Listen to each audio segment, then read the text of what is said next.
কথা ধারাবাহিকের নতুন পর্বে দেখা যায় যে এভি কথা মিলে চলে গেছে নকল গয়না বানানোর কারিগর থেকে কিছু প্রমাণ খুঁজতে গিয়ে কথা বলে, আপনাকে কত জায়গায় খুঁজেছি, বাজার থেকে আপনার ঠিকানা নিয়ে এখানে এসেছি, আপনি তো ভালো গয়না বানান শুনেছি।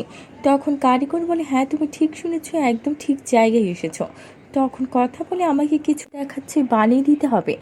কারিগর বলে, আপনি শুধু মডেল দেখালে আমি হুবহু বানিয়ে দেব। তখন কথা বলে, আমাদের বাড়ির মা আনন্দের মুকুট বানিয়ে দিতে হবে। এই বলে ইভি ফোনে ছবি দেখায় দেখে চমকে উঠে কারিগর। কিছু সময় পর কারিগর বলে, আমি তো এমন একটা বানিয়েছি কিছুদিন আগে, আমাকে কাছে ওর ছাঁচ তৈরি আছে, কাল দিনের মধ্যে দিয়ে দিতে পারবো। কথার ছলে বলে, আপনার থেকে কে বানিয়ে নিয়ে গেছে? কারিগর বলে, আশ্রমের কেউ, ও প্রতিদিন এসে বসে থাকতো কাজটা ঠিক মতো হচ্ছে কিনা। এদিকে ছাঁচ আনতে গেলে কথা এবি পালিয়ে আসে, এসে সবাইকে প্ল্যান বুঝিয়ে দেয় তিলককে কিভাবে ধরতে হবে। এদিকে সবটা শুনে ফেলে গৌরী। কথা বলে, তুমি কি সব বলে দেবে? গৌরী বলে, না আমি চাই তিলক দাদা ধরা পড়ুক।